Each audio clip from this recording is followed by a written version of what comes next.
దొంగతనం వల్ల కలిగిన ఆత్మన్యూన్యతా భావం వల్ల పదే పదే నువ్వు నా పొడుగు గురించి మాట్లాడి నువ్వు నీ విలువ నువ్వు తగ్గించుకుంటున్నావు రేవంత్ రెడ్డి గారు. బంద్ చేయి, ఊకే అవి చిల్లర మాటలు బంద్ చేసి రైతుల గురించి ఆలోచించు, రాష్ట్రం గురించి ఆలోచించు, ప్రజల గురించి ఆలోచించు, ప్రజలకు ఏం చేయాలనో ఆలోచించు. నేను తాటి చెట్టు అంతా ఎదిగినా అని మాట్లాడుతున్నావు. అవును ఎదిగిన, తప్పేమున్నా దేవుడు ఇచ్చిండు నాకు. నువ్వు వెంపల చెట్టు అంతా కూడా ఎదగలే కదా, నీకు దేవుడు గంతే ఇచ్చిండు. ఊకే దాని గురించి మాట్లాడితే ఏమొస్తుంది? ఒక ముఖ్యమంత్రిగా రాష్ట్రంలో ప్రజలకు మేలు చేయడం గురించి మాట్లాడు. నీకు ప్రజలు ఒక గొప్ప అవకాశం ఇచ్చిండ్రు, అది పనిలో రూపించు. ఇవాళ ఆయన మళ్ళీ మాట్లాడుతూ ఏమంటాడంటే రుణమాఫీ నేను పూర్తి చేసిన అని మాట్లాడు. రుణమాఫీ నిజంగా జరిగిందా?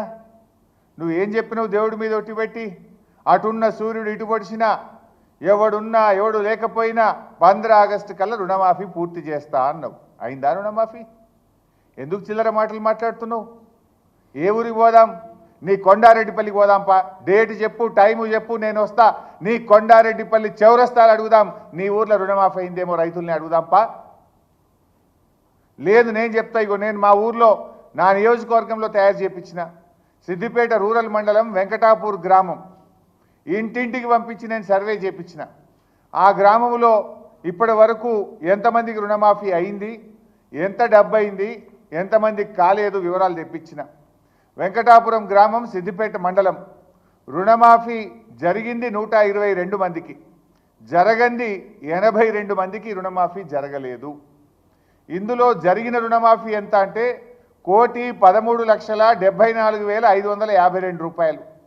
జరగని డబ్బు ఎంత అంటే 1,05,40,645 రూపాయలు.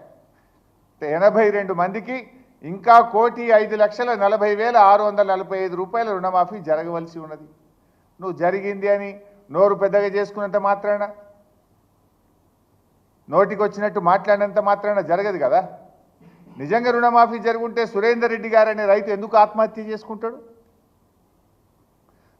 ఆ రైతు ఆత్మహత్య కారణం నువ్వు, నీ ప్రభుత్వ విధానాలు, నీ ఫెయిల్యూర్. అది సురేందర్ రెడ్డి గారి ఆత్మహత్య ప్రభుత్వ హత్య. రేవంత్ రెడ్డి ముఖ్యమంత్రిగా ఫెయిల్యూర్ కావడం వల్ల జరిగిన హత్య అని నేను చెప్పక తప్పడం లేదు. నువ్వట ఇచ్చిన మాట నిలబెట్టుకున్నావు. ఆడ నిలబెట్టుకున్నావు? అయిందా రుణమాఫీ? రాష్ట్రంలో 42 లక్షల మంది రైతులకు 31,000 కోట్ల రూపాయలు రుణమాఫీ జరిగేది ఉంటే మీరు చేసింది నీ ముఖానికి 17,000 కోట్లు.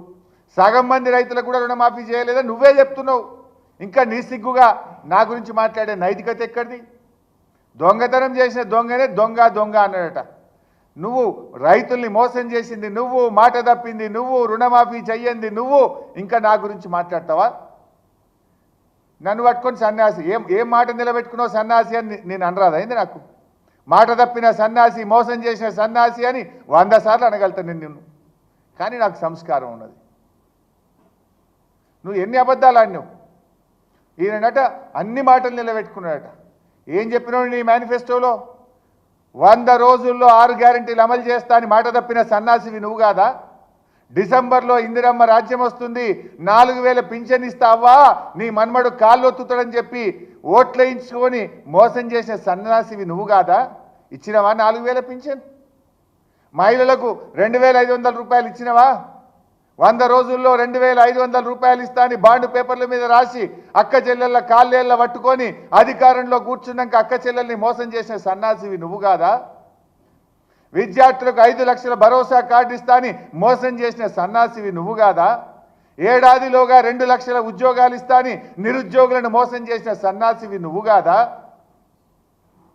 ఇట్లా చెప్పాలంటే చాలా ఉన్నాయి.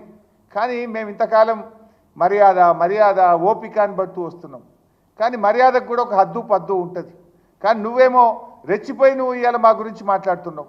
నాకేందో వివరాలు పంపిస్తా సన్నాసికి అని మాట్లాడినావు. ఇవో నీకు పంపిస్తా వివరాలు.